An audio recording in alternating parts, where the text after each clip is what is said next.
नमस्कार, मैं हूं धर्मेंद्र। आप देख रहे हैं ऑनलाइन न्यूज इंडिया। खुला खेल फर्रुखाबादी, पूरी तरह से खुला खेल चल रहा है, नंगा नाच चल रहा है। बीजेपी के सहारे इलेक्शन कमीशन और इलेक्शन कमीशन के सहारे बीजेपी। क्या ये खेल है और क्या ये खेल अब पूरी तरह से बेनकाब हो गया है? ये बड़ा सवाल है। तो चुनाव आयोग को देश को जवाब देना चाहिए कि जिस भारतीय जनता पार्टी की कैंडिडेट की गाड़ी से ईवीएम मिले थे, उसके खिलाफ क्या कार्रवाई हुई? क्या वहां दोबारा चुनाव की निष्पक्षता के बारे में, ईवीएम्स के बारे में नहीं जांच होनी चाहिए थी? क्या किया ईसीआई ने? हमारे आज चुनाव आयोग से भी आपके माध्यम से 6 सवाल हैं।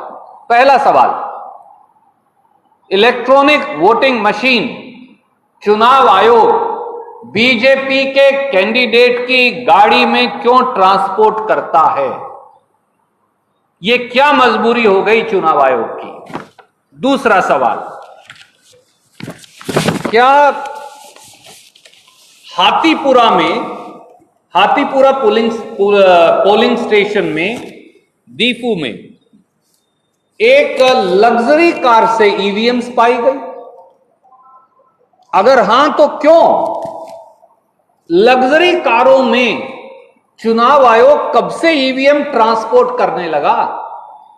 चुनाव आयोग को यह जवाब तो देना चाहिए असम और देश को। तीसरा सवाल, जमुना मुख में एक और व्हीकल मिला जिसके अंदर ईवीएम्स थी, पर उसमें गवर्नमेंट ऑफिशियल तो था, पर कोई सीआरपीएफ, बीएसएफ, कोई पुलिस, कोई अधिकारी नहीं था। आप और हम सब जानते हैं कि ईवीएम जो हैं वो चुनाव से पहले हों या चुनाव के बाद हों, बाकायदा इलेक्शन कमीशन ऑफ इंडिया की, सुप्रीम कोर्ट की डायरेक्शंस हैं कि ये केवल और केवल सेंट्रल पैरामिलिट्री फोर्सेस की कस्टडी में ही एक जगह से दूसरी जगह जा सकती हैं। तो फिर चुनाव आयोग बताए कि जमुना मुख में एक गाड़ी से गवर्नमेंट ऑफिशियल, जो उसमें सिक्योरिटी फोर्सेस नहीं थी उसके साथ, ईवीएम कैसे मिली? चौथा सवाल, क्या यह सही है कि कलईगांव में एक बूथ से ईवीएम ही गायब हो गई? वोटर्स जाकर ढूंढ कर लाए कि भैया ये कहां लेकर जा रहे हो?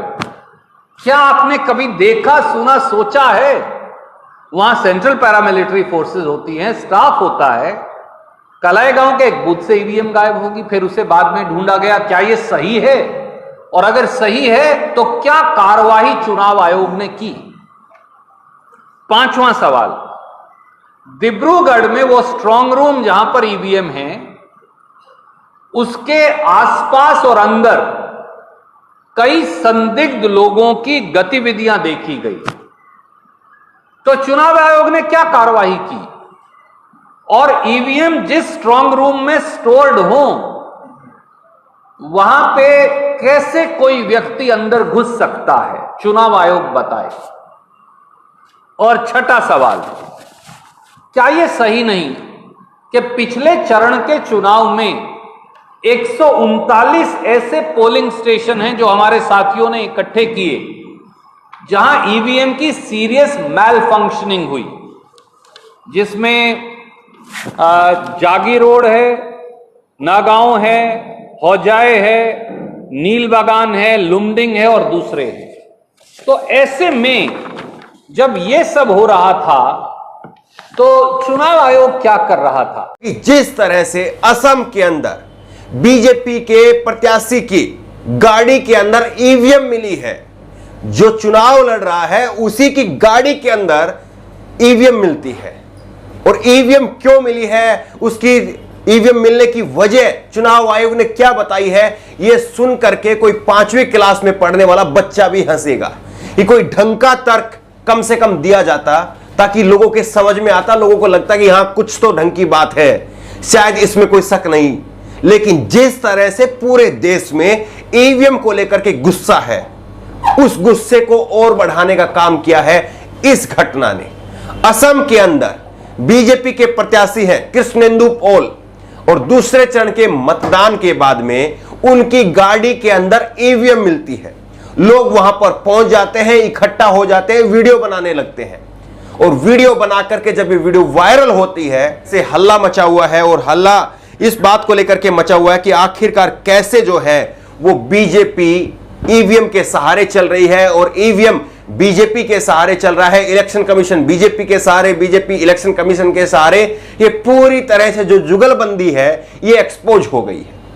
अब आप बताइए कि केवल और केवल जो है क्या इलेक्शन कमीशन के पास में और कोई चारा नहीं था? आपको 1975 की घटना याद दिलाते हैं। 1975 में इंदिरा गांधी ने एक सरकारी व्यक्ति से अपने लोकसभा चुनाव के दौरान मदद ली थी और उनकी इस गलती की वजह से पूरा चुनाव रद्द कर दिया गया था। अब आप बताइए कि क्या बीजेपी जो कि वहां पर राज्य में भी, आसाम में राज्य में भी शासन में है, सत्ता में है और केंद्र में भी सत्ता में है, चुनाव आयोग ये हिम्मत दिखा पाएगा कि वहां पर चुनाव रद्द किए जाएं? क्या ये हिम्मत दिखा पाएगा? चुनाव आयोग क्या ये हिम्मत दिखा पाएगा कि जो उसके अधिकारी इस कांड में सम्मिलित थे उनके ऊपर कार्रवाई कर पाए? जो नेता इस तरह से इस कांड में सम्मिलित थे उनके ऊपर कार्रवाई कर पाए, उनको चुनाव लड़ने से रोक पाए? ये बड़ा सवाल है। लेकिन क्या आपको लगता है कि ये सब कुछ हो पाएगा? एक तरह से ईवीएम को लेकर के पूरे देश में गुस्सा है और इस गुस्से को इलेक्शन कमीशन को समझना चाहिए, क्योंकि जिस तरह से ये गुस्सा ईवीएम के खिलाफ लगातार बढ़ता जा रहा है, बार बार ये देखा जाता है कि ईवीएम कभी टेम्पो के अंदर मिलती है, कभी बस के अंदर मिलती है, कभी किसी ट्रक के अंदर मिलती है, कहीं पर रोड पर पड़ी हुई मिलती है। इस तरह से ईवीएम का मिलना, क्या आपको लगता है कि देश में चुनाव निष्पक्ष हो रहे हैं? इस पर अपने आप में एक सवाल खड़ा हो जाता है, क्योंकि लगातार इस तरह की घटनाएं होती हैं और हर चुनाव के बाद में होती हैं। हमें याद है कि मध्य प्रदेश में चुनाव के दौरान वहां पर स्ट्रांग रूम में ईवीएम मशीनें रखी हुई थी और उसके बाद में सीसीटीवी कैमरा की लाइट चली गई थी, बिजली चली गई थी। आखिरकार इस तरह की जो घटनाएं हैं वो क्यों होती हैं चुनाव के दौरान? और क्या चुनाव आयोग इसको लेकर के कोई सबक नहीं लेता है? या फिर इस बात को यूं कहा जाए कि ये घटनाएं तो होती ही है धांधली करने के लिए और एक्सपोज होने के बाद में उन पर बहानेबाजी करके मट्टी डाली जाती है? लेकिन इस बार बीजेपी और चुनाव आयोग दोनों सवालों के कटघरे में है और दोनों पूरी तरह से एक्सपोज हो रहे हैं। पहले बीजेपी ने भी इस घटना को नकारने की कोशिश की, लेकिन उसके बाद में जब सोशल मीडिया पर यह घटना तेजी से वायरल हुई, गाड़ी के कागज सामने आ गए, गाड़ी के किसके नाम पर है यह सामने आ गया, तब पूरी तरह से दोनों के दोनों बेनकाब हो गए। अब सबसे बड़ा सवाल यही है कि असम में क्या कुछ होता है, क्योंकि असम को लेकर के हमने पहले ही आपको कह दिया है कि असम में बीजेपी नहीं जीतने जा रही है, क्योंकि असम में सीए को लेकर के कोई इस बात को नहीं समझ रहा है और मीडिया में भी यह मुद्दा गायब है। लेकिन सीए को लेकर के असम के अंदर जबरदस्त अंडर करंट है और असम में बीजेपी की करारी हार बिल्कुल पूरी तरह से साफ दिख रही है। और क्या उसी को बचाने के लिए इस तरह की ईवीएम की धांधलेबाजी की गई? यह बड़ा सवाल है। बहरहाल जिस तरह से ईवीएम मिली है इसको लेकर के आपकी राय क्या है? क्या आपको लगता है कि जो चुनाव आयोग जो कह रहा है क्या वही सही है, या आपको लगता है कि ये पूरी तरह से बेनकाब हो गया है और धांधलेबाजी तो हो रही है? आपकी राय क्या है? नीचे कमेंट बॉक्स में अपनी राय जरूर दें और इसी तरह की तमाम खबरों के लिए ऑनलाइन न्यूज इंडिया को सब्सक्राइब करें, साथ में जो बेल आइकन है घंटी उसको जरूर दबाएं ताकि जैसे कोई वीडियो अपलोड करें उसकी नोटिफिकेशन आपको तुरंत मिल सके। धन्यवाद। इस खबर को अभी लाइक करें, शेयर करें, अभी चैनल को सब्सक्राइब करें और घंटी जरूर दबाएं।